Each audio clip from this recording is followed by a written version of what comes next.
Et donc dans cette vidéo, je vais corriger le deuxième exercice qui était un petit peu plus compliqué. Je vais vous montrer déjà dans quel piège je pouvais tomber. Donc je vais traiter vraiment la première partie, construire un tableau indiquant le nombre de références en commun, le nombre de références au-dessus et en dessous du prix. Première chose donc que j'aurais tendance à essayer de faire, c'est de comparer ici les références. Quand je regarde ici dans ce catalogue-là, j'ai 997 lignes. Pour aller jusqu'au bout, je fais commande ou contrôle. Et j'appuie sur la flèche du bas. Donc là, je vois qu'il y a 997 lignes. Et dans le catalogue du compétiteur, j'ai ici 479 lignes. Donc si je veux compter le nombre de références au commun, il ne peut excéder 479. Donc là, c'est tout ce qu'il y a de plus logique. Donc je vais regarder ici, avec une première recherche V, qu'est-ce que je peux comparer. Parce que le type de référence, ici, vous voyez que sont pas les mêmes, j'ai pas le même nombre de références. Donc ça peut pas être ça. Donc je vais comparer avec le nom ici. Je vais faire une recherche V. Je vous mets juste un petit peu avant pour que ce soit plus facile pour vous. Donc égal recherche V. Je vais aller regarder sur le nom. Je vais regarder dans la table de matrice. Donc attention, il faut que j'ai les noms en premier. Puisque ici je compare des noms, il faut que j'ai des noms dans ma première colonne de matrice. Une règle impérative de la recherche V pour que ça marche. Et ensuite je vais prendre le prix, c'est la troisième colonne, donc 3, valeur approchante info. Je ferme ma parenthèse, je valide. Donc ici, il me dit qu'il ne trouve pas de 14 ends. Ok, très bien. On peut vérifier, je peux faire un tableau ici, avec CTRL L, ou alors aller dans Insertion et Tableau. Ok, donc ici, maintenant, je peux venir chercher dans le champ de recherche, est-ce que je trouve 14 ends?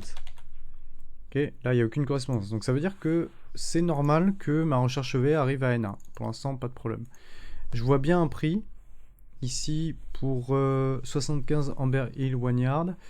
Par contre, c'est là où je peux avoir un doute, quand je vois deux fois le même nom, avec des millésimes différents, est-ce que les deux sont vraiment à 16 € ici? Donc on va aller vérifier de l'autre côté.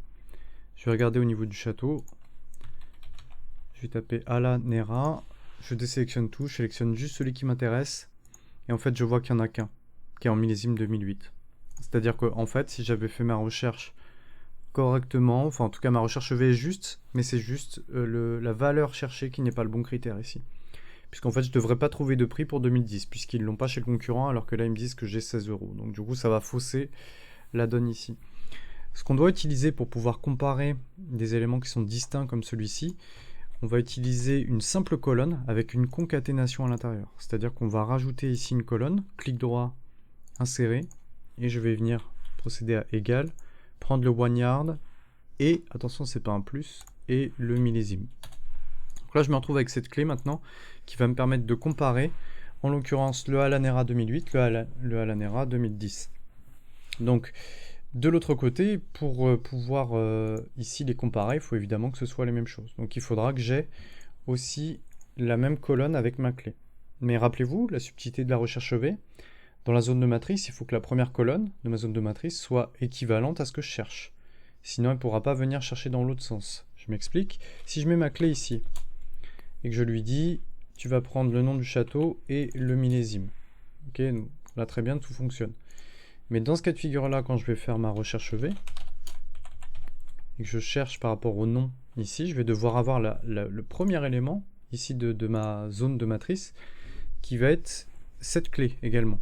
Et la recherche V ne part pas vers la gauche. Donc là, je me retrouve bloqué. Donc en tout cas, avec la recherche V, je suis bloqué. Donc ce qu'il va falloir que je fasse, c'est que je prenne soit cette colonne-là et que je la glisse ici avant ce qui m'intéresse, c'est-à-dire moi ce que je cherche à avoir finalement c'est le prix, donc il faut à minima que je la place ici.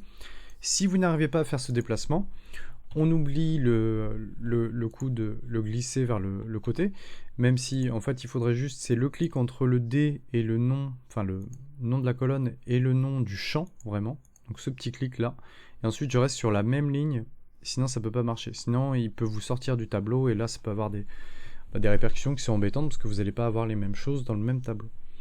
Donc en gros, si vous n'y arrivez pas, ça c'est pas très grave, vous pouvez très bien vous contenter ici de venir dire j'insère une colonne de tableau à gauche, et donc vous avez la place ici dans la colonne 1 pour faire votre clé qui va être composée donc toujours du château et du millésime.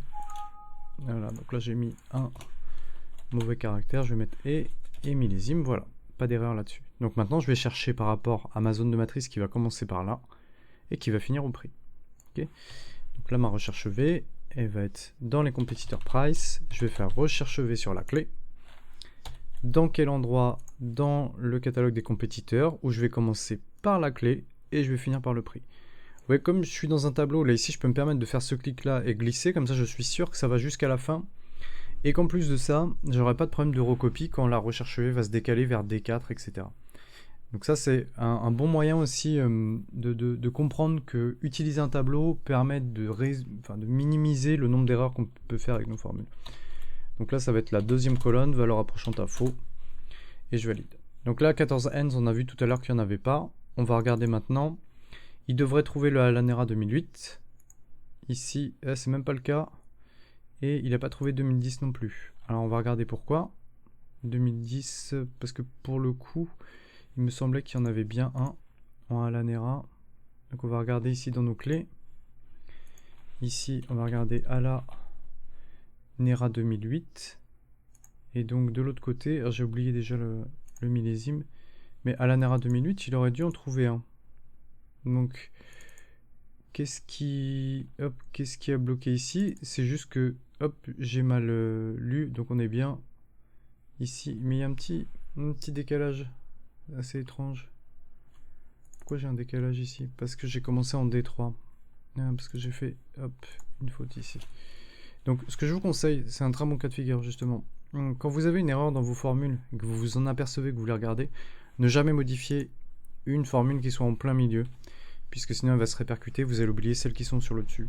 Pareil, quand je vais vouloir recopier ici, à la limite ce que vous pouvez faire c'est faire un copier-coller de celle-ci, ou alors juste modifier la première. Ici c'est bien en D2, hop, que je veux commencer par faire ma recherche V, c'est pour ça que j'ai un décalage. Et si vous avez peur que ça se recopie mal, vous pouvez avec CTRL majuscule flèche du bas, tout effacer, et revenir ici pour faire votre incrémentation, votre recopie vers le bas. Donc là 2008 on a vu qu'il y en avait bien en 2016, donc ça on est ok, et par contre il n'y en a pas en 2010. Donc maintenant on peut vérifier par acquis de conscience, mais on a déjà vérifié pour 1 ou 2, pour 14 hands, pour Alanera que c'était bon. On pourrait regarder sur d'autres, par exemple sur d'autres éléments. Voilà, Angéline manifestement il y en a 2 et il n'existe pas chez les concurrents en 2006, d'après ce que je comprends. Donc on va tout simplement vérifier. On va regarder dans la clé. Et on va regarder Angéline. Alors, apparemment, il y en a plusieurs. Alors, c'était lequel? Alors, il y a Angéline tout simple. Mais c'est marrant, a priori, je ne le retrouve pas ici. Je devrais trouver un Angéline en 2008. Ok, on va voir ça. Donc, je regarde dans mes clés. Et je tape Angéline. Et on va regarder ici avec Angéline 2008. Ok, j'en ai bien un à 13 € et j'en ai pas d'autres. Quand je tape juste uniquement Angéline, vous voyez qu'il n'y avait rien d'autre. Quand je tape Angéline, donc comme ça, ces petites vérifications, ça vous permet d'être sûr. Là, je vois un autre Angéline, mais c'est un California 2008. Donc qu'est-ce qu'il est ici? Il y a Angelina California 2008 à 8 €. Et de l'autre côté, si on les classe par ordre alpha, on devrait, ou alors si je recherche par ma clé ici aussi. Alors là, j'ai pas fait de tableau, mais il est jamais trop tard pour bien faire et pour faire un tableau. J'ai fait insertion de tableau avec le raccourci CTRL L. Ici, je vais venir chercher Angéline pour voir si vraiment elle existe. Donc voilà, Angéline California, elle existe bien. Et on voit que chez nous, on a une référence de plus. Donc je regarde celui-ci. Il est à 10 € et chez les compétiteurs, il était arrondi à 8. Et en fait, son prix exact, c'est 7,5. Donc on est bon, tout va bien, tout marche bien. Donc ça, c'était la partie qui était un peu complexe sur le fait de ramener les recherches V à l'aide d'une clé. En système de gestion de base de données relationnelle, on pourrait appeler ces éléments-là des clés primaires. C'est-à-dire que ce sont des clés qui sont ici partagées entre la table de notre catalogue et la table de compétiteurs. Je parle de table pour ici base de données ou tableau. C'est quasiment la même chose, mais pour on va dire pour des utilisations un petit peu différentes. Voilà, donc retenez qu'on peut parler de colonnes ou de champs ici. Et on peut parler de table, comme je peux parler de tableau, ou je peux parler aussi de plage, ou simplement de feuilles. Okay, donc retenez ces appellations-là, elles sont importantes pour pas que vous soyez perdu dans les différentes appellations qu'on peut trouver dans le milieu professionnel. Voilà pour la première partie donc, de cet exercice, ça c'est ok. je vais dans une autre partie de vidéo faire les dernières parties.